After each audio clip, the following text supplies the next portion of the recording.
Happy dog day, Hindi में तर्जुमा कीजिए तो हैप्पी कुत्ता डे, हैप्पी बिल्ली डे।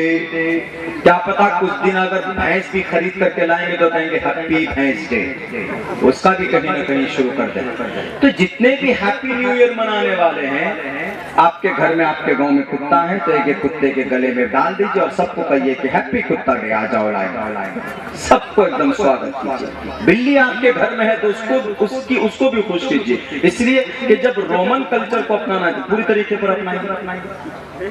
उनके घर में मेरे ख्याल से अगर चूहा अगर कुछ होता, चूहा मुसवा होता होगा तो हैप्पी रैट डे, हैप्पी मूसो डे, उसको भी बनाते होंगे। जब वो सारे ही वही कल्चर को अपनाना है, फिर अपना ये बढ़िया करके खूब एकदम ऐश के साथ में हैप्पी हैप्पी मनाते हैं पूरी जिंदगी। हैप्पी हम लोग हैप्पी मदर्स डे मनाते हैं, happy teachers day, teacher day मनाते हैं, मदर डे मनाते हैं और चिल्ड्रन डे मनाते हैं। इसकी क्या शरई हैसियत है, मैं इस पर भी बात करते, चूंकि हमारे एक लंबी फहरिस्त है, इमाम साहब ने बताया था।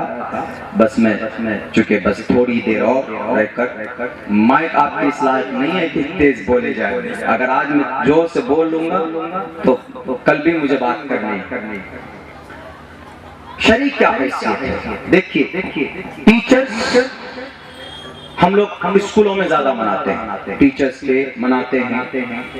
देश आजाद होने के बाद में एक बड़े लीडर आए तो मनाते हैं। टीचर की यकीनन अहमियत है, बल्कि गुरु उनका क्या नाम है, आर्यन समाज के बानी कौन, आर्यन समाज के बानी कौन है, मैं आपके नॉलेज का अंदाजा लेना चाहता हूँ। बहुत मशहूर पंडित दयानंद सरस्वती जी, आर्य समाज के बानी। उन्होंने किताब लिखी सत्यार्थ प्रकाश, मुस्लिम के खिलाफ है लेकिन बहुत अच्छी बात लिखी उन्होंने टीचर के ऊपर। उन्होंने लिखा है साफ लफ्जों में, उन्होंने लिखा है मात्रमान पितृमान चार्यवान पुरुषो वैदः प्रशस्ता धार्मिकी विदिति यस्समास्मगमः।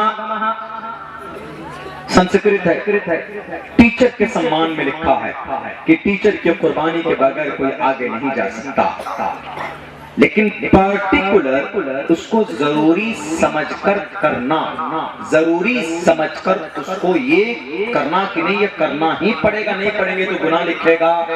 इस्लाम में इसकी कोई गुंजाइश नहीं। अलबत्ता टीचर जिसको उस्ताद बोलते हैं हम लोग, यकीनन उस्ताद की मेहनत के बगैर, उस्ताद की तवज्जो के बगैर कोई इंसान महान नहीं हो सकता, कोई इंसान बड़ा नहीं हो सकता। पुरुषो वैदा का लफ्ज़ इस्तेमाल किया है। देखिए बहुत मौलाना कासिम नानोतवी से बड़ा डिबेट हुआ था, इनको हरिद्वार से दौड़ाए थे तो दिल्ली में सांस लिया था, लेकिन बहुत अच्छी बात कही उन्होंने। यहाँ पर मैं एग्री करता हूँ, मैंने उनकी किताब भी पढ़ी है। उन्होंने अपनी किताब के पहले समुल्लास में लिखा है मात्रमान पितृमान चार्यवान पुरुषो वैदः।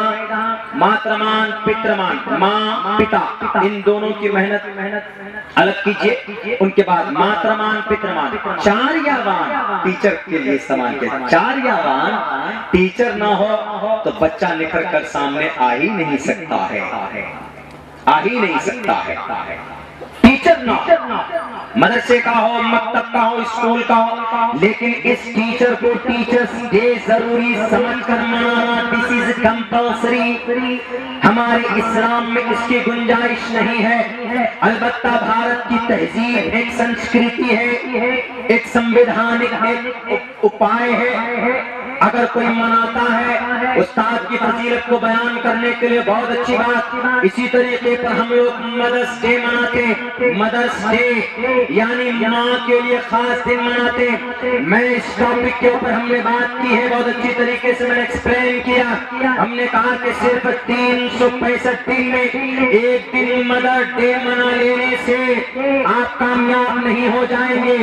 मदर्स डे यानी माँ की अहमियत के ऊपर आप बात करते, माँ की कुर्बानी पर आप बात करते। सिर्फ 365 दिन में एक दिन खड़े होकर माइक में माँ की खूब तारीफें करते रहो। अमली एतबार से माँ को छोपर पट्टी में डाल दो और तुम ऐश की जिंदगी गुजारो, और तुम जॉब करो दिल्ली में, माँ को डाल दो ओल्ड एज होम में। ये माँ के साथ अपमान है। माँ को गालियां दो, माँ के सर पर डंडे बरसाओ और तुम माइक पर मदर्स डे के ऊपर लंबी लंबी तकरीरें करो। हमने कहा कि क़यामत तक माँ के हक हुकूक को कोई माँ का लाल पूरा नहीं कर सकता।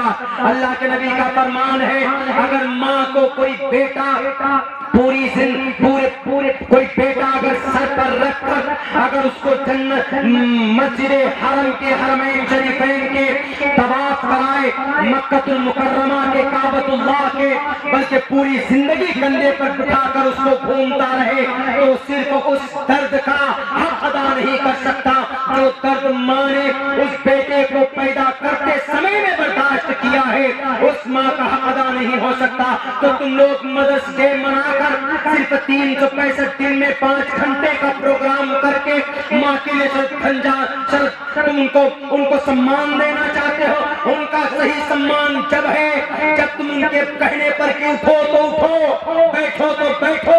बीवी के कहने पर बीवी को गाड़ी पे एयर कंडीशन गाड़ी पर बिठाकर शॉपिंग करा करके लाते हो। बीवियों के लिए तो जनाब कपड़े बेहतर से बेहतर आप शॉपिंग करते हो, लेकिन ठंडी के मौसम में माँ के लिए एक गर्म चादर भी खरीद कर कभी नहीं लाते। लात मारता हूँ ऐसे मदर डे को, लात मारता हूँ ऐसे तहजीब और कल्चर को। अल्लाह ने अपनी इबादत के साथ तकरीबन 5 जगह पर माँ बाप की इज्जत और एहतराम और उनके सम्मान के लिए ऑर्डर दिए हैं। और कुरान में तो साफ यूं कहा, साफ लफ्जों में कुरान करीम के अंदर कहा गया कि वला तकुल्लहुमा उफ, उनको उफ तक भी मत कहो अपनी माँ को, अपने बाप को। माँ बाप की मेहनत नहीं होती तो आज तुम दुनिया के अंदर तुम्हारा वजूद नहीं होता। आज सिर्फ मदर्स डे मनाकर माँ को भूल जाते। नहीं, माँ को हमेशा करीब रखिए। मैं आज भी माँ से मिलकर आया। मैं सफर में जाता हूँ, कम से कम 15 से 20 दिन बाहर रहता हूँ, लेकिन आने के बाद सबसे पहले मेरी खास मीटिंग मुलाकात किसी से होती है तो मेरी अम्मी से होती है।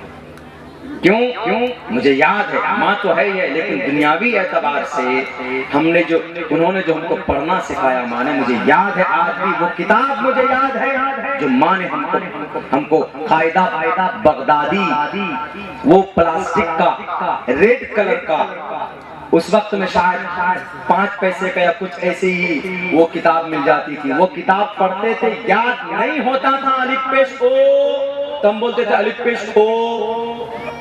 अम्मी मारती थी, थप्पड़ पे थप्पड़ मारती, कह रहे अलिफ पेश ओ, मजहूल ही पढ़ाती। पहले जमाने के जितने भी लोग होंगे देखिए वो मजहूल पढ़ते, वो ये नहीं पढ़ेंगे अल्हम्दुलिल्लाहि रब्बिल आलमीन, नहीं वो पढ़ेंगे अल्हम्दुलिल्लाहि रब्बिल आलमीन अर्रहमानिर रहीम मालिक यौमिद्दीन, मजहूल वो पढ़ते हैं पहले में। तो वही अलिफ पेश ओ बे पेश ओ, याद है हमको वो चीज। मगरिब बाद डेली अम्मी लेकर बैठती थी और कहती थी पढ़ो, ऐसे ऐसे पढ़ो। नहीं पढ़ते थे तो खाना भी नहीं मिलता।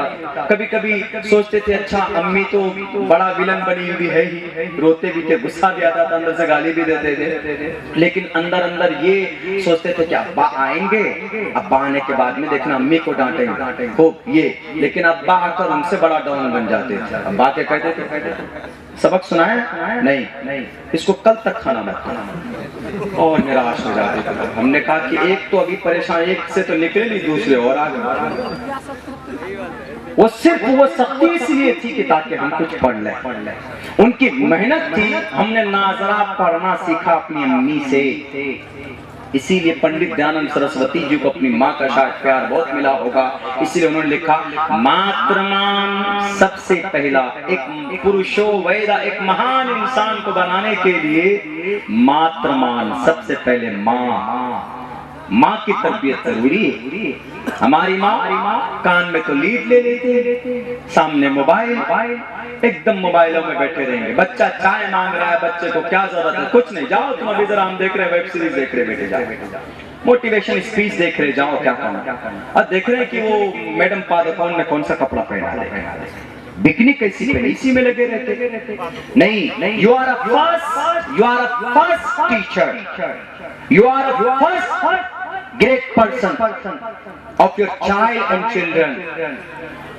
मातृमान, पितृमान, चार्यावान, तीसरे नंबर पर उस्ताद आते हैं। पहले माँ, फिर बाप, फिर उस्ताद। इन तीनों आदमी की सही मेहनत हो तो पुरुषो वैदा, एक पुरुष होता है जो महान बनकर निकलता है।